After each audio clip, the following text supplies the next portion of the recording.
Hi everybody, welcome back to my channel. I'm Alexis, a blind author, content creator, and freelancer, and today I am reviewing The Sinner's Secret by, I think her name is Kira Sinclair. And this is, well, I will say this, at least we're still in the romance train, but this book sucks. I actually this book is not the best. I know that I have read better than this. That much I know. I have read better.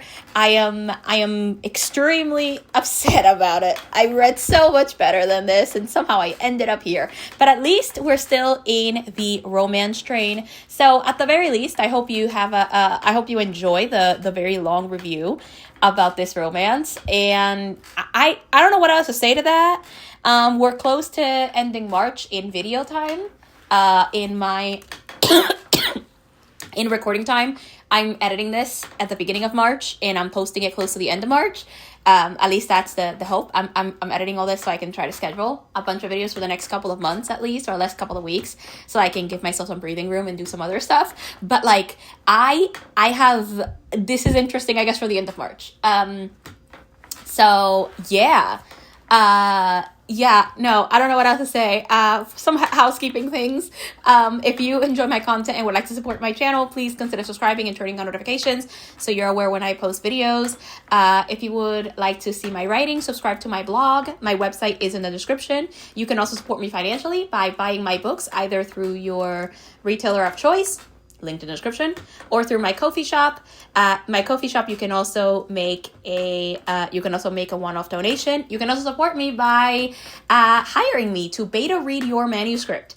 If you would like someone to critique your manuscript before you leave the, before you put it in the publishing and or whatever, you can find me on Fiverr. You can also email me. There is a commission for this as well on Ko-fi.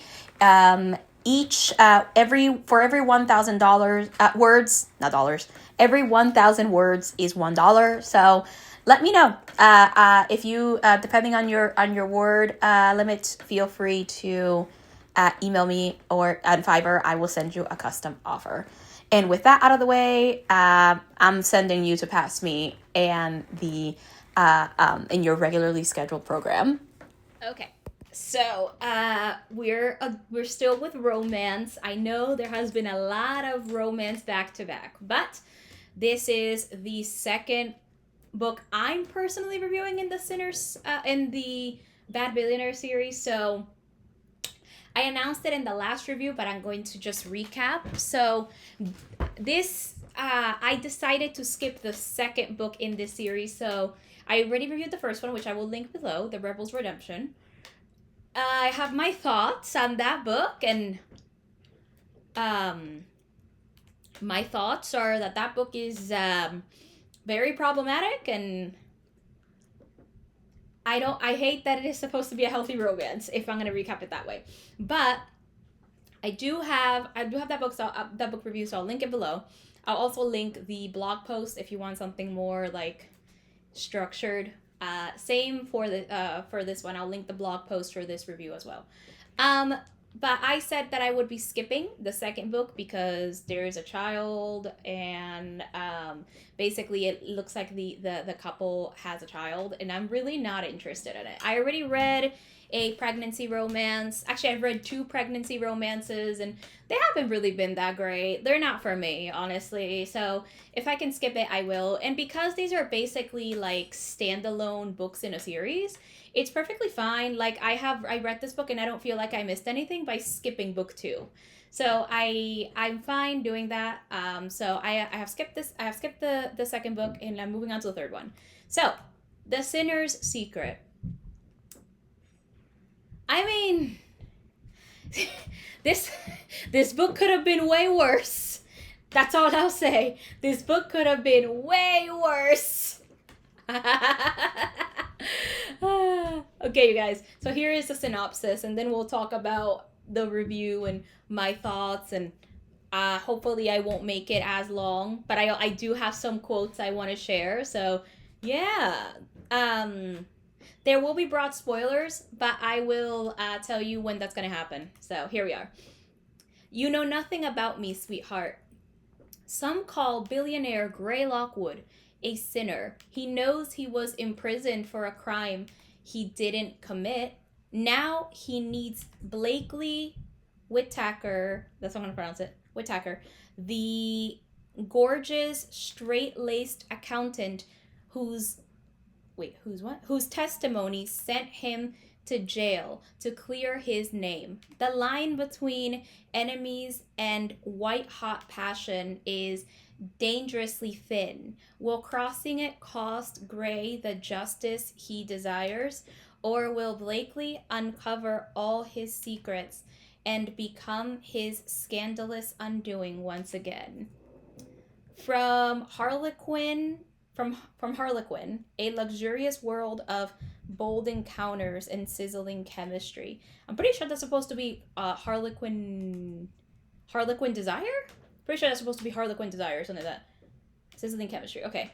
And then it just says Bad Billionaires, Book 1, The Rebel's Redemption, Book 2, The Devil's Bargain, which is the one I skipped. And then it's this one, The Sinner's Secret. Okay. Anywho. Now...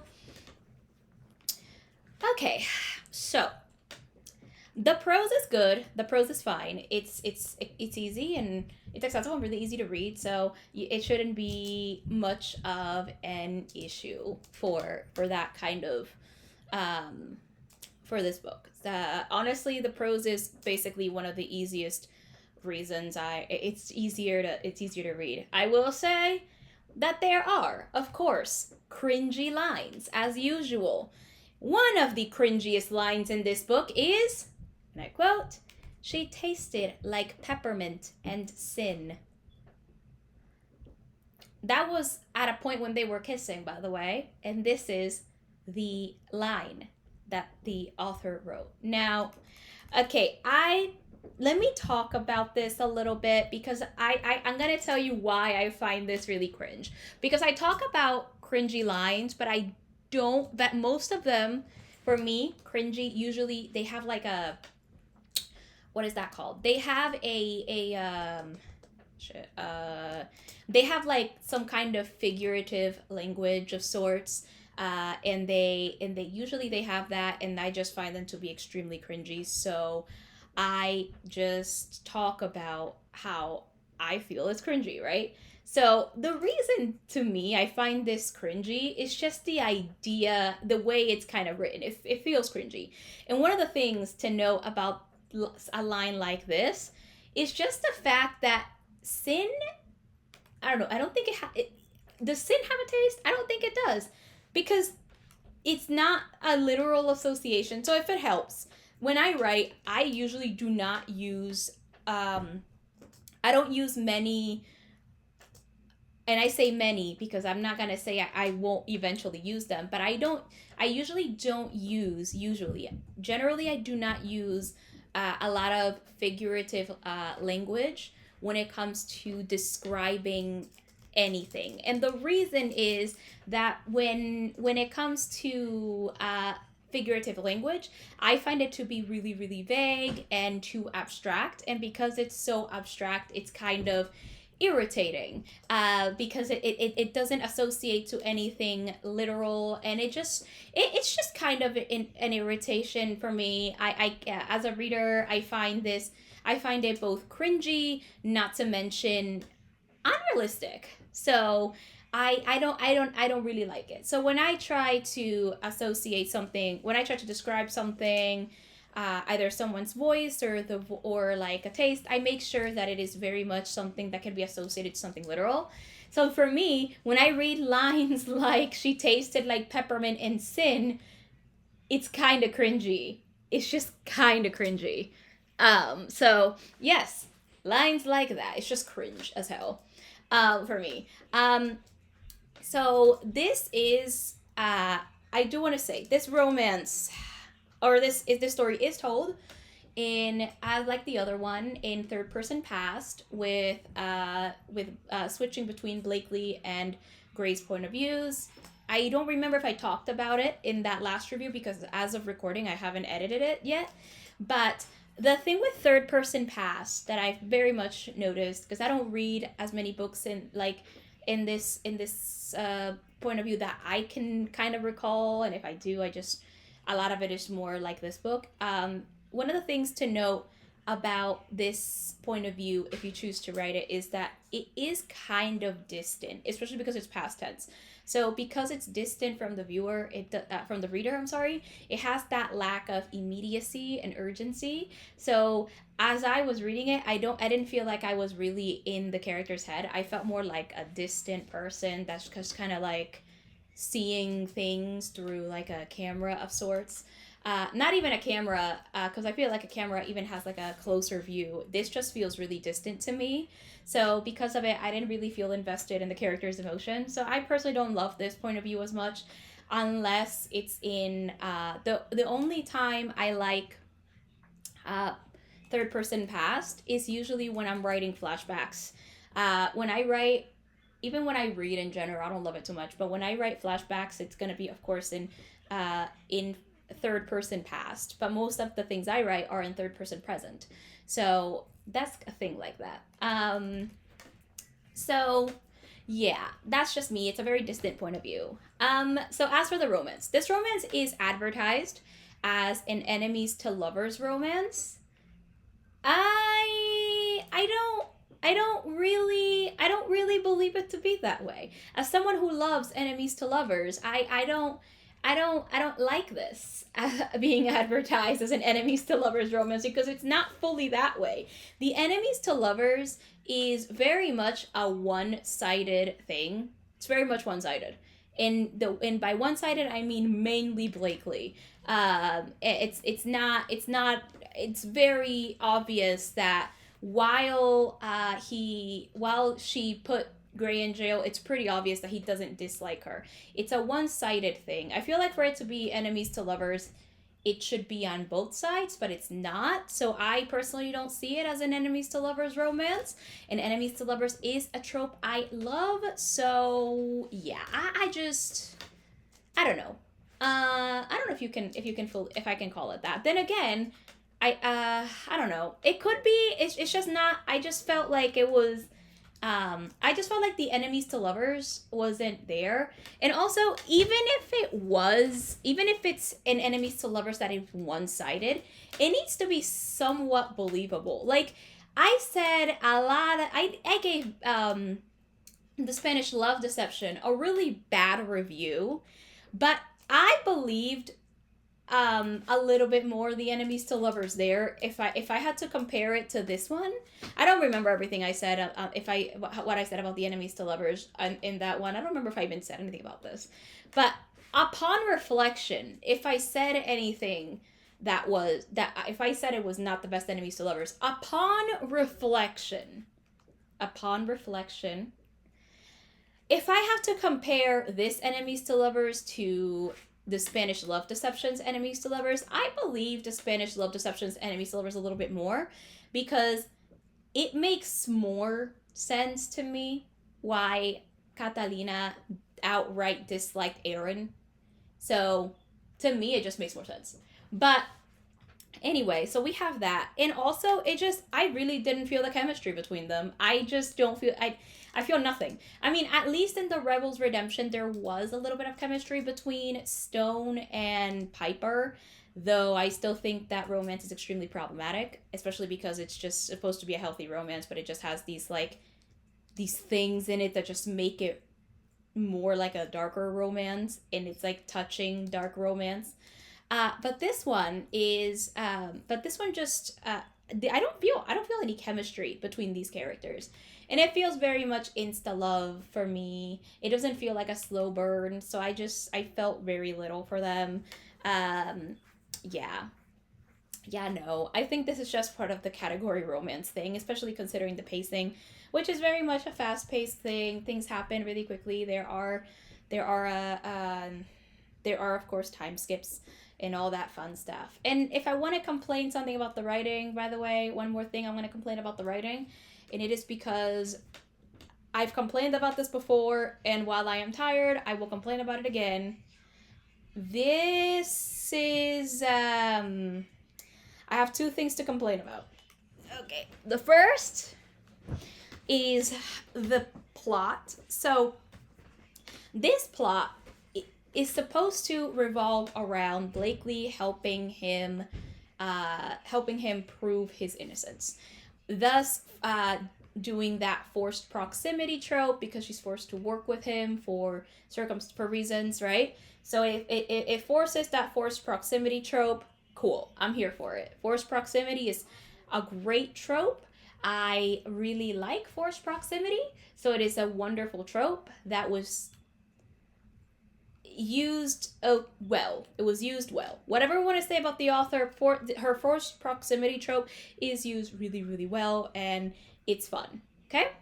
Okay. That is the main compliment I will give this book. That's fine. But again, that plot has very little to do with this story because most of it just falls on Blakely and Gray's romance. And I do have a problem with this because if you're going, in my opinion, if you're going to include another plot line, or in general other plot lines, they need to be given as much attention as your romance. Now, I think it's a really tight line. It's a really fine line to draw or to go for. I myself am trying to do that as I am writing An Expensive Promise. I am trying to do that. I'm not saying it's gonna be it's a great balance. What I am saying is it's something that should be there. So the thing is, and I find this to be the case in pretty much most of the category romances I've read, if not all the category romances I've read, at least for this channel, and even in the past, from what I remember when it comes to category romances, if they have like a big plot like this, the problem I have with this is that usually what ends up happening is that you have a romance and you add other plot lines, and what ends up happening is that the romance ends up being, of course, front and center, as it should be, and that's fine because it's a romance. But my problem is that the other plot lines, end up being sacrificed in order to move the romance forward. Now, what tends to happen in category romance is you have these plots, these plot lines only come up when you need something to happen. And most of the time, these plot lines get resolved like really, really, really fast. I've compared this to soap operas. That's kind of what category romance is. It's soap opera in books. That is what it is, in my opinion. That is how I'm reading them. And I'm okay with that because category romance is basically like candy. You can just read them. And while it takes a long time to write, and it takes a lot of work to write, because I will not say that it doesn't take work. It absolutely takes work. I know it takes work. As someone who has written a romance and is editing one and is currently writing another romance, I know it takes a lot of work. It absolutely does. And you should not assume that it does not take work. But yes, though it takes a lot of work and a lot of time to write, it takes, if you're reading if you're reading a lot of these, which I'm not, I'm reading a bunch of books at the same time, but if you're reading a lot of these, it definitely takes little time to read if you're reading them at a really good pace. I read these really, really slow. I tend to take hiatuses, but that's my thing. But if you're kind of like, just like reading these, it takes very little to read, because these are just like no more than like 400 pages, maybe less, right? So that's something to know. But these are definitely kind of like soap operas in the way that they have plot lines and then they drop them as soon as they're no longer kind of like necessary, and then they resolve them really, really fast, and then some other plot line comes up and then it's dropped. It has that similar kind of style from what I'm seeing. And the same thing happens here. Like, the plot lines just get resolved very quickly, and there's like a lot of drama that's just put there. Like, and it's just put there. It's supposed to lead them to know what happened. And there's like a lot of, in one of the plot lines that actually annoyed me was there was like this red herring when it came to Blakely and her possibly actually doing this stuff, like basically possibly intentionally or unintentionally putting him in jail. And it just doesn't get resolved. Like there's actually something mentioned there about a mob boss, and it just really doesn't get brought back up. It's just like dropped.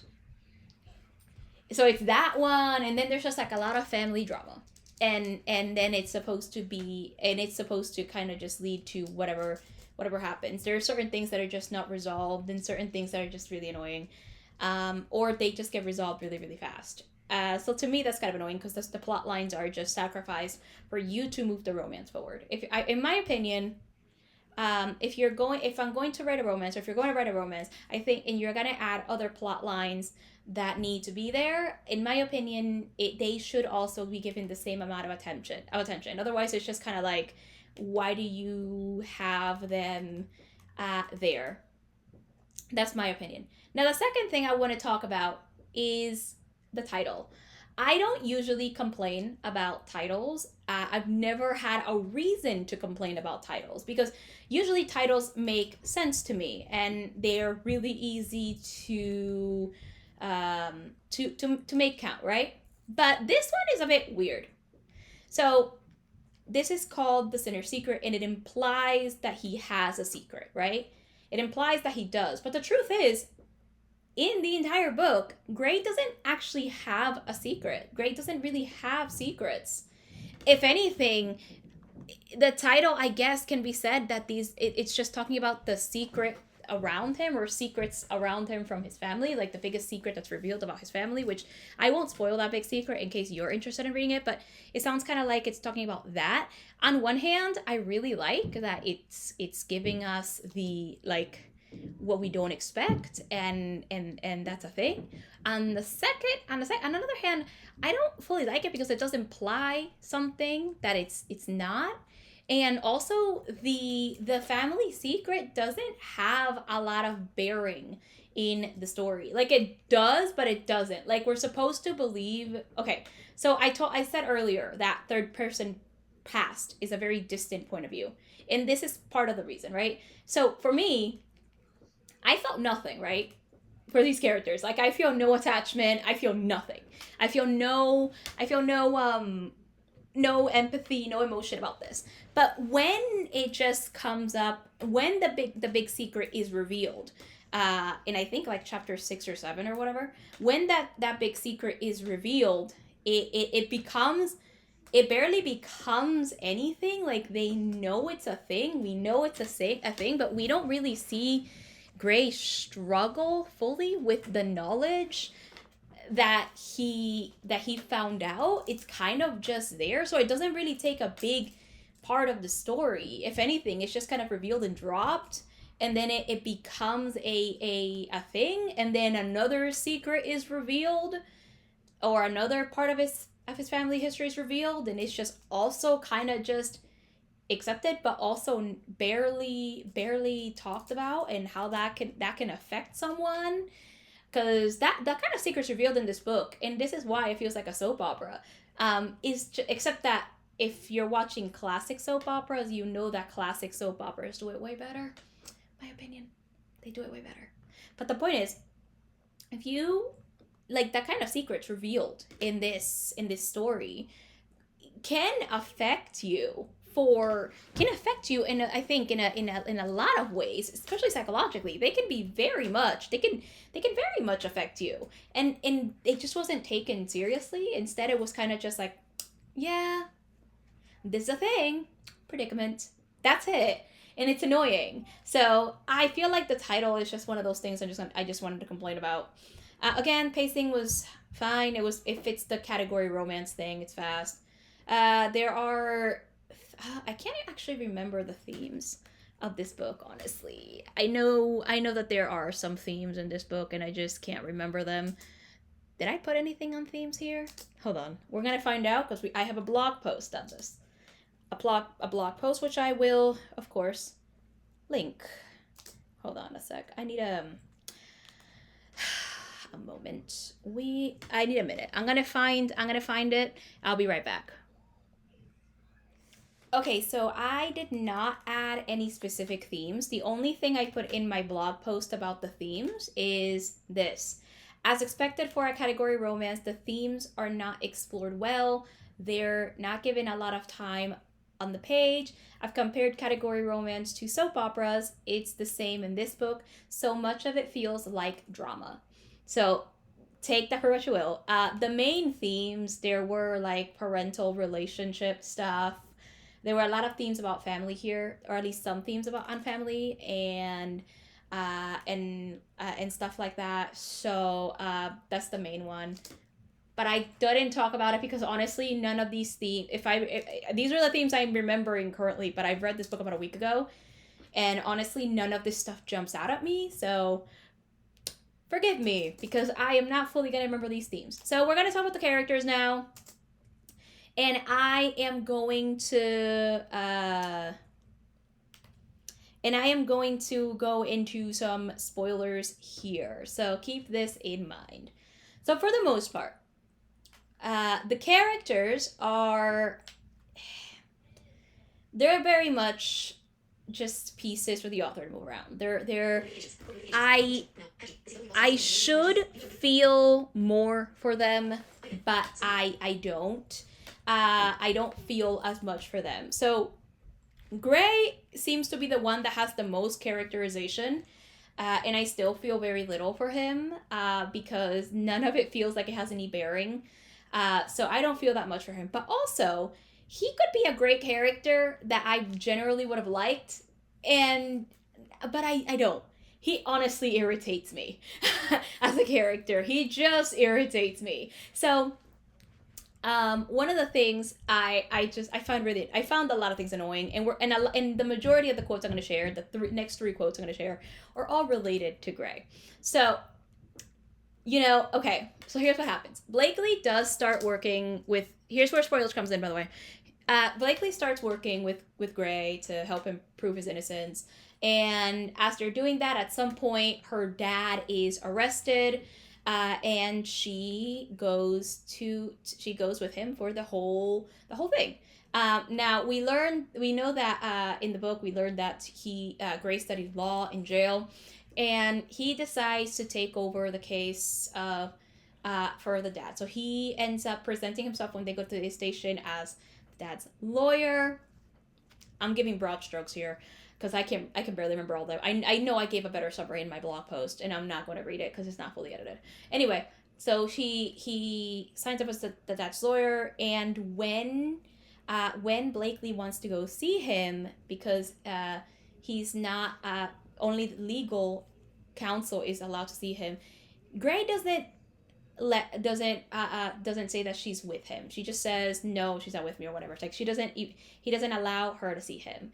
And we do know that they have a very complicated relationship. Now, Gray is using this as a way to find out, kind of interrogate this dude, and to find out if maybe Blakely sort of was responsible for framing him for embezzlement. If I remember correctly, I'm pretty sure it's embezzlement. Yeah, embezzlement.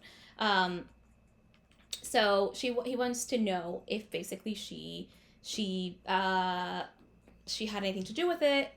Both intentionally or unintentionally, and he really gets nothing out of it, much of it, which is where I want to say that I think the red herring here could have probably been more effective, but it's whatever. It's a red herring. It's not supposed to be that great, I guess.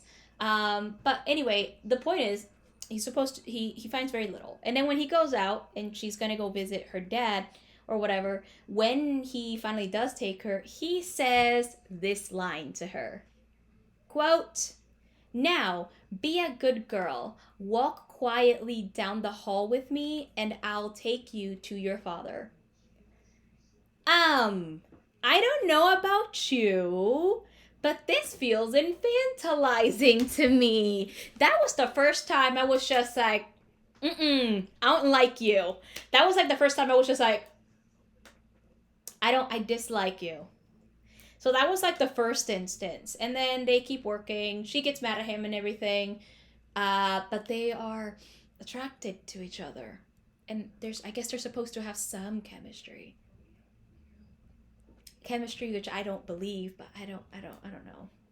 So this is where that's where I said this is kind of where I'm kind of gonna say this book to me is slightly problematic in areas, right? This this feels infantil that line felt infantilizing to me, but the next two lines are somehow worse. So at some point, they in their quest to find the information, because Blakely suddenly starts believing that yeah, maybe he was innocent. We don't really get to see we don't really get to see the problem with this is we don't even get to see the transition where she kind of changes her mind. We're just told that she does, and we're gonna talk about that a little bit later. But that's kind of those things we're just kind of told that she's kind of just starts believing that she may have made a mistake.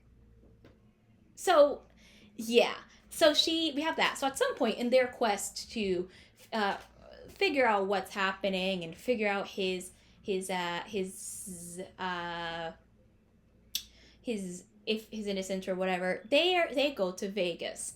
The very first night they have sex and or whatever. And after that, at some point, he leaves to quote unquote run some errands, but really he just left to clear his head, and he decided to figure out what he wanted to do because he does want to be with Blakely, and but she hasn't really expressed much intention in doing that or whatever. But he's kind of wanted to figure out what to do, and he comes to this conclusion, quote, at some point he'd come to the conclusion that it didn't particularly matter what Blakely thought she wanted. It was his job to convince her they could be real in more than just a few stolen moments, even if those moments had been combustible and amazing. Do I need to explain why I found this to be problematic? Do I? Or I'm going to. But like, okay, guys. Here's some relationship advice from a single person who doesn't want to be in a relationship right now and who finds themselves going, is a relationship, romantic relationship specifically, worth my time? Listen, whatever you want at any point in time, whether you want to get in a relationship with someone or not, matters. And if someone says it doesn't matter what you think you want, they're not worth your time. Dump them. And if their heart is broken and they are like, oh my gosh, I'm so sorry, you shouldn't have done it, damn it. Please dump them if they say that to your face. Because I'm reading it and I'm like, what do you mean it doesn't matter what she thinks she wants? At the end of the day, it's her decision whether she finds herself interested in you or not. No. No. I am actually struggling not to swear right now because I'm in my room, but I'm watching my brother right now, and I don't want to swear because I have a thing about not swearing when children are close. But no. It absolutely matters. And the fact that someone can think that it didn't matter what Blakely thought she wanted suggests to me that you would do whatever you wanted. You would basically be someone who would push boundaries that have been set just to get your way. And if anything, it suggests to me the only reason someone would accept to be in a relationship with you is because you have exhausted them so much with what you want that they basically just agree so that you could shut up. That is what that says to me. It's horrible. It's annoying. So after this, he comes up with a plan to physically and mentally seduce her. And this is coming about a woman who has not made her intention about being in a relationship with him quite clear. I'm here for, okay, listen. I don't know if people see it this way or not. But for me, at least be honest about your intention. If you're going to try to do that, at least tell her you're interested in her, in like, in that you want something, instead of trying to seduce someone without their consent. Because the thing is, and this is the way I see it, is kind of just like, okay, look, it's important to be honest about what you want, and it's not no one, especially a woman, no woman, no femme presenting person. But I was saying, especially because this is the thing that just happens to be the case. It's like, a lot of it. I think a lot of the fault falls on women, and a lot of the blame also falls on women. No one, but no one does. But I'm specifically saying this to women and femme presenting people. You do not owe anyone a relationship. You do not owe anyone any kind of relationship. You do not owe them friendship. You do not owe them romantic relationship. You do not owe familial relationships. You do not owe anyone any of that. And this kind of sentiment to me, that kind of line that's like, it didn't matter what she thought she wanted, suggests that this is a person who thinks they know best and who will not take your desires, your opinions, your wishes into account. This is someone who will take whatever they want into account, but they will not listen to you. That's what this suggests to me. And that's not a person I want around me. Either shush. You're interrupting my good speech. Anyway, this is not someone I want around me in a friendship, in a romantic relationship. It's not even someone I want around me, even if they're family. And even if I have to deal with someone like that, I would want to spend less time with them, and I would go out of my way to avoid them. This is a terrible kind of person, in my opinion. A horrible kind of person. So I find this to be kind of problematic. And if you're interested in someone, tell them. Don't randomly try to seduce someone. That's kind of, I don't know. I feel personally, I just don't like it. This is my opinion. I would not like this. And I know, and this also comes the same way, by the way, for like anything. I feel it's about anything. Like, I've heard the whole, if you're in a date and it feels right for someone to like, you're like, if it feels right to kiss me, and apparently it takes away the romance if someone asks, can I kiss you? I'm here like, I don't care if it feels right. If you don't ask me, you're gonna take away the romantic out of it. If you don't ask me, I will not like you. I really wouldn't like you. I am like this. So yes, that to me, he's just a terrible person in my opinion. Just with that thought alone. That was set in the narrative, by the way, but with that thought alone, I find him to be an annoying, terrible person that I would never want in my life. He's the kind of person that I would not hesitate to block out of my life. I wouldn't. I'm very friendly with the block button, and it's also very easy for me not to talk to you. It just is. Especially now. I am 23 as of recording. In a month I turn 24. It's really easy for me to just not talk to people and block them. Very easy. I don't have the time for bullshit. And I just swore, and I'm trying to avoid it. I don't have the time for it, and I won't, and I just can't see myself ever paying attention to someone like that. So that's where my line is drawn. But yes, he decides to seduce her physically and mentally. And for some reason, the first thing that comes to his mind, even though they're also there to gather information, is they go to a club and he buys her a bodysuit outfit that he buys her a bunch of outfits for her to choose, and one of them was like a bodysuit that appears like kind of conservative, but it turns out it's backless or whatever. And in the damn club, here's what happens. I want to read this line. I'm not even going to try to explain what happens. I don't remember everything, but here's this line. Gray didn't bother to ask Blakely what she wanted, but ordered drinks for them both. His mission tonight was to get her loosened up enough to see her dance, something he'd hazard Blakely hadn't done much in her life. Oh my god. Okay. Okay, let's talk about content warning. Let's just talk about the things that can happen. I call it content warning because I'm not going to go deep into what this is, but I say content warning because it just feels weird to me. This feels like it could lead, it touches too much on the edge of uh, sexual assault and maybe even date rape. It touches too close to that edge to me.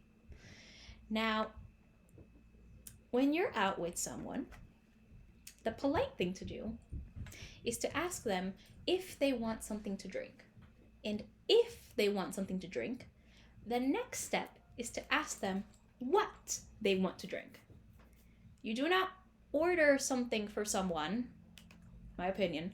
I'm just giving this as a, this is my whole thing. You do not order something for someone that they did not ask for, and you do not order something for someone and give it to them and expect them to take it. Especially if it's if you're, if it's a first date, I guess, but you don't do that. There is something wrong here, and there's especially something wrong in that narrative here, because we don't know what he got her. And while his says his goal is to get her loosened up to see her dance or whatever, getting her loosened up could mean even getting her slightly drunk. And the problem here is that she would not be able to, she may not be able to, especially if it gets her drunk, she may not be able to consent to things. When someone is drunk, their inhibitions are lowered, they don't have the same amount of control, thus they can't give consent the same way that they would give if they were sober. That's why I said that this touches too close to the edge of sexual assault, and I also said even date rape, because at the moment they're kind of having a physical relationship, and while this is not necessarily a date, they are involved in a way. That's why I mentioned the whole date rape thing. But the point is, it touches too close to sexual assault, and I think that's a dangerous thing. So that is also the problem here, that it touches too close to that. And I find myself, I don't like this. I feel like he as a character is too, I find him just more irritating just for this reason, especially this, like you don't do that to someone, especially if it's someone you supposedly care about and you supposedly want to be with. The right thing to do is to get their consent to whatever you want. You have to check it. You can't randomly just order a drink and give it to them and not ask them. That's not great. Honestly, if I'm with someone I don't know or barely know, I would not, or maybe not even be super comfortable with, I probably wouldn't accept a drink from them, because I am that person. I'm also the person that goes out with a backpack and I have a water bottle, and I will most likely not order depending on where I'm at and depending with who I'm at. But like, I don't know, it's dangerous for me seeing that kind of narrative, that kind of thing in the narrative. That's not good. She wouldn't, if she gets drunk, because especially if you don't know her alcohol, because at this point in time they've never had alcohol together, and I presume that because they were at a club, he ordered her alcohol, especially if he wanted to get her loosened up. We haven't seen her drink alcohol in the book, and they have not drank alcohol together. So especially if you don't know someone's alcohol tolerance, and you don't know how drunk they would be not to give consent, it's not the best plan to do something like that. You don't know that person's body. You don't know what their tolerance looks like. This is horrible. This is terrible. We're supposed to believe he goes through an arc, by the way, by the end of this, just to bring it lighter. And also, just to bring it lighter, we're supposed to believe that he goes through an arc, but I don't see it. he had an interesting arc, but it just kind of falls flat. Like the execution just didn't go there.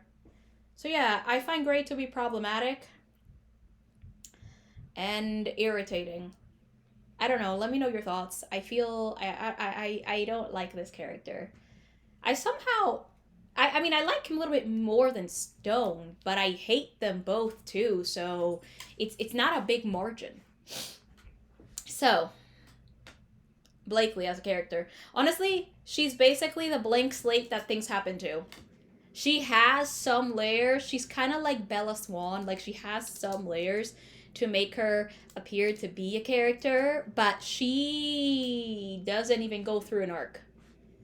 Bella at least goes through an arc, kinda, barely. But this woman does not go through an arc. And at least not when we see on the page. A lot of what happens to her is kind of like it's just kind of her at the end. Like, things happen to her, and she supposedly learns something at the end.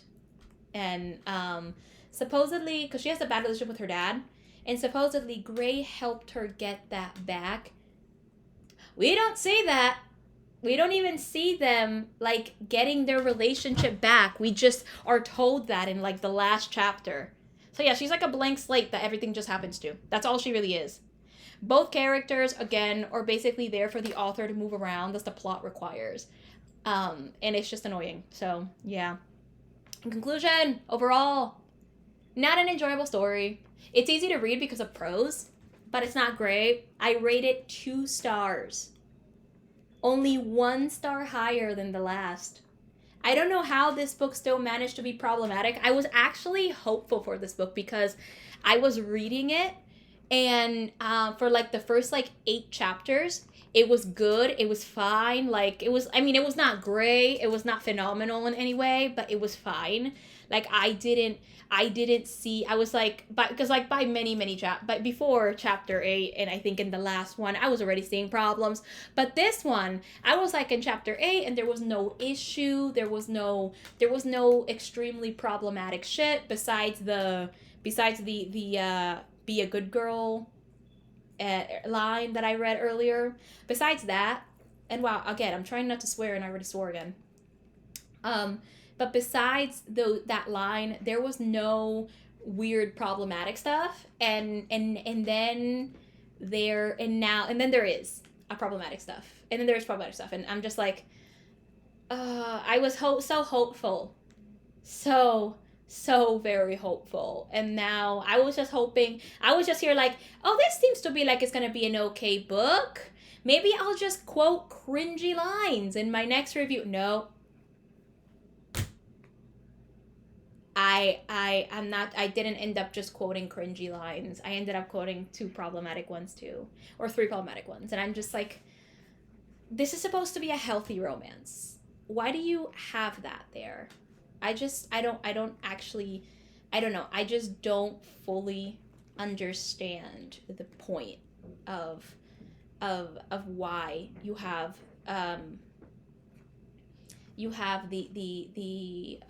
you have problematic aspects like that in what's supposed to be a cute, fluffy, healthy romance. I don't get it.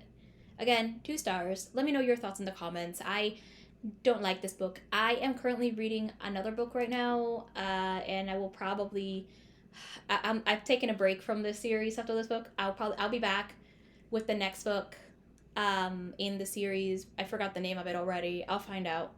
But eventually. But yeah, point is, I'll be back eventually with this book. I'm so glad next week we have a good review. I really am. Final thoughts, me will tell you what it is. But yeah, let me know your thoughts in the comments. I'll see you next week for a review, or whenever I get a new video out. But I'll see you soon.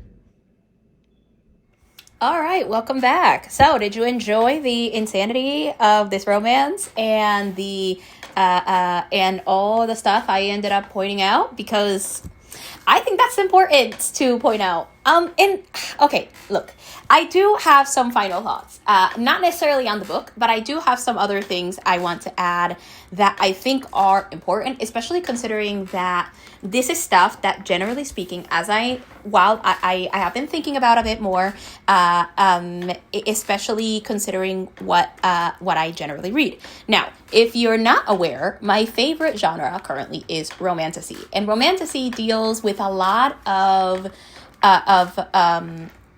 with a lot of things, but mainly one of the things that it touches on is power dynamics. And I want to touch on that because I talked about that scene where they were at the club and he essentially wanted to get her, quote unquote, loosened up enough to dance, which he assumed she has not done in some time.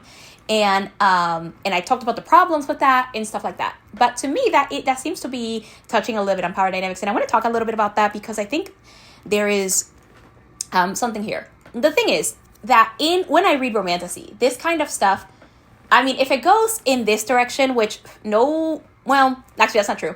Not all the romantasy I read touch on this, but I do know A Court of Thorns and Roses does something like this, and it's not great. It's not great either. There were things I enjoyed about Court of Thorns and Roses, but that may be one of those things that I think I may have enjoyed the first time I read it. And I think on subsequent reads, I realized the problematic nature of it. But I still enjoy The Court of Thorns and Roses, but I can admit that there are issues, especially with this. And after A Court of Silver Flames came out, the more problematic stuff really became something to notice, essentially. Okay. But besides that, though, most of the romantasy I read does not do something similar to this, where they get someone drunk and have like lower inhibitions. But the thing is, though, that romantasy does deal a lot, and I mean a lot, with power dynamics, and a lot of it goes in a lot of it is really interesting and are a bit more interestingly portrayed. And it doesn't bother me as much in romantasy because romantasy is fantasy. It is an actual fantasy. There are romance generally is a fantasy, but romantasy is an actual fantasy that is not set in our actual world. It is set in a fantasy setting. Now, I do know that that there might be some problematic things being posted, and that for some people this kind of stuff might bother them, because some people do actually get very heavily influenced by the media. And I know that I have heard of the things like that, like, I've done the research and stuff like that. Essentially, media can affect people and the way that they view life and the way that they make certain decisions. Now, I have not been one of those people. I was not one of those people. I am very much capable of separating fiction from reality, but in contemporary fiction, it's a lot more difficult to do that for me. If it is a fantasy setting and there is a stalker or something like that, I can likely read a stalker romance and find myself interested in seeing at least how it's portrayed. And I could probably read a dark romance. I did it for while I don't have a review of this, I won't have a review of this maybe no time soon. But I would like to at some point. Of a series called I think it's called Monsters in the Dark by Pepper Winters. I very much enjoyed that, and I actually, if you look at my Goodreads, I rated it 4 stars. I think it was an enjoyable series, and it was a really interesting for me to read that, and I had a weirdly good time with it. However, I was aware that there were a lot of problems. And in that romance, there was a lot of problematic shit in there. But I still enjoyed it. I am someone who usually can separate fiction from reality, and my decisions are not informed by the media or like the fiction in the fantasy that I read. I am not someone who, for example, just because I read about a certain type of male characters, that doesn't necessarily mean I want that in my romantic life. And I think that's important to bring up, because some people for some reason believe that, others need to fully understand that just because you read certain types of romances, like dark romance, doesn't mean you want the kind of relationship portrayed in those books. There are some people that for some reason put that out on TikTok, but I don't know, at least from what I've heard. But like, yeah, that doesn't really mean that you want this kind of relationship. And that is me, right? But in contemporary romance, that's a bit more difficult because the settings of these romances are in our actual real world. And they portray very much people who in our actual world would do that. Like, for example, one of the things I remember hearing in a couple of years ago regarding when it came to Twilight is that essentially people were Twilight is problematic and Edward is a problematic boyfriend. But when it comes to Edward, people were less afraid of Edward, but were more afraid of Jacob because essentially Edward is from the very beginning a supernatural creature. He's a vampire and he's a supernatural creature. But Jacob starts off as human. Jacob is someone that we likely have met and that we likely will meet. And because of that, it's a lot easier to read Jacob's actions and look at them and not be as freaked out. But when you look at Jacob's actions, like in Eclipse, content warning for assault, he forces a kiss on her, even though she said no. It's a lot easier to look at Edward and go, yeah, he's a great love interest. When we look at Jacob, we want to kill him because we know a Jacob. We've heard about a Jacob. If you are in true crime, we have seen cases with Jacobs. Meanwhile, Edward is more of a supernatural creature. In 50 Shades of Grey, there are people like Christian Grey in the actual real world that are genuinely terrible people. So it's easier to separate when it's fiction. It is so much easier to separate when it's like a supernatural and stuff like that. But when it is contemporary, I have found it so much more difficult. And I'm here to read a lot of things that have power dynamics, including contemporary romance. But the thing is that when I read the stuff I read that involve power dynamics in romantasy, most of them, again, the exception a little bit on A Court of Thorns and Roses, there are a lot of things I think to look at. But a lot of the time, when I read about power dynamics in romantasy, the way that it is written is that the woman has the power. Usually she's either more powerful or at least is equally powerful. In something like From Blood and Ash, there's a lot there, but one of the things that you know is that Poppy, by the end, is regaining her power and is able to have, and eventually has the power to stop things, and eventually is able to gain it. Yes, Castile originally has a lot of power over her, but at the end, it's almost flipped. And when things kind of turn out in a certain way, she's the one that has all the power by the end. And I think there are ways to write power dynamics in a way that doesn't feel, like icky. It doesn't drive you the wrong way. But a book like this, where you have this very specific scene where he essentially could theoretically get her drunk, or at least somewhat drunk, where a character cannot consent to what's happening, is very dangerous. It is a very dangerous narrative. I want to note the problematic stuff. That's a dangerous line that I will draw. That is creepy. Can it be done in a certain way? I don't know. I have not seen it done. Something like that done well in a way that would make me think that this is just not problematic. I have not seen that in a contemporary setting. I find it even worse than in a fantasy setting. Granted, but like even in a fantasy setting, that's something to be called out. I think power dynamics again can be done well. It can be done well, and this was if she were to have gotten drunk or even slightly drunk, he would have had all the power and he could have done pretty much anything. And then if the author would have gone through with it, it would have been that she got drunk or whatever, and maybe she danced, and theoretically he wouldn't have assaulted her. And he would have looked like he's supposed to be a good guy, but at the end of the day, he still got her in that state. So if the author would have gone through with it and would have tried to excuse it as in the book, in the narrative specifically, if the narrative would have excused it as, we got drunk, but also like he didn't do anything bad, in the narrative it would have looked like, this happened, but he's still a good guy. And no, he is not. Neither was Rhysand when in A Court of Thorns and Roses he got Feyre drunk and had her in his lap. Even if he didn't do anything, that does not make him a good guy, no matter what A Court of Mist and Fury tries to tell you. That is something to keep in mind. Even if we enjoy problematic fiction, we also want to be aware of the problems. so that when we see them, where we're like, yeah, this is a problem. I have, in my case, it's like, okay, there's a problem. I have caught it. I still enjoy it, but I will know that's a problem.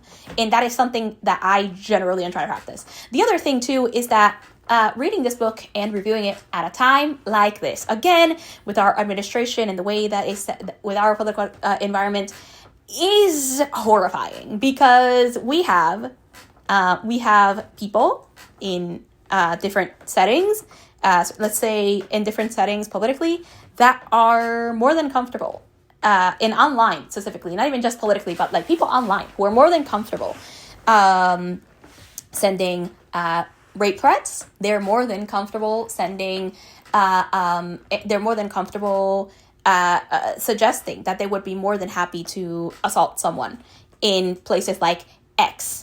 Which is essentially Twitter, but for some reason it's named X.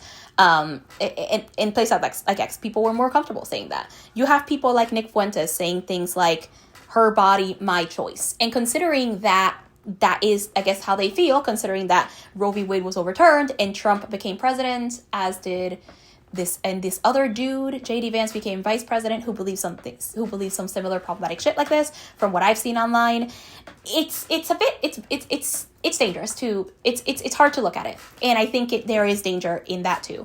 Now, again, I think we can enjoy our problematic fiction, but I think we also should point out that there are problems, essentially, is what I'm saying. Like, I can enjoy problematic fiction. I can enjoy Sarah J. Maas and look at it and say, there are problems.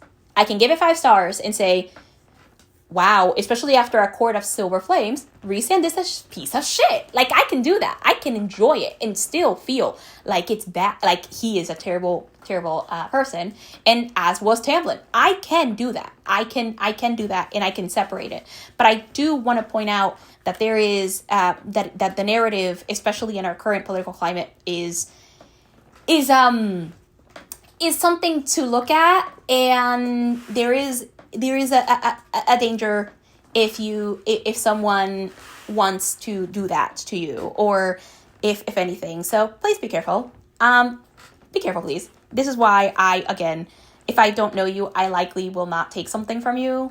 If I don't know you well, I likely will not take something from you. If I am, I don't go out places, but like, you know, if I am in certain occasions, I am the person that has the water bottle in her backpack. Because I'm fine. I would rather be overly prepared than not at all. So again, please be careful. Please keep yourselves in as safe as possible, especially in our current political climate. I hope you're doing well. I hope that I hope I spoke as sensitively about this as possible. I'm no expert. I'm just stating things that I've noted. But I hope that I was sensitive about this, and that, if anything. So yeah, I am not going to plug anything. I'm just going to end it here. I think I ended in a bad note, and I would like to, What I will say this, however, next week we do have, it's a bit of a harsher topic, but we are going to talk about a good book that has, I think, a hard topic done well. But before that long video, we do have a short. I do have a short that I will post called Sweet Heat. Well, it's not going to be called Sweet Heat, but it's going to be a review of a romance short story called Sweet Heat. And then we're going to go and I'm going to review The Last Flight, which does deal with a harder topic as well, related to abuse. So I do want to warn you that I will be reviewing that book next week. And then after that, we will have another short for about a pen pal romance, and then we're gonna move on to a sapphic romance. So while I am going to be reviewing those things, just keep in mind, soon we will have a sapphic romance by Ruby Dixon. Okay. I'm hoping I'm giving you something fun to look forward to in the next 2 weeks. Sounds good? All right. Okay. I will see you soon. Let me know your thoughts in the comments. Until next time, consume stories. Bye.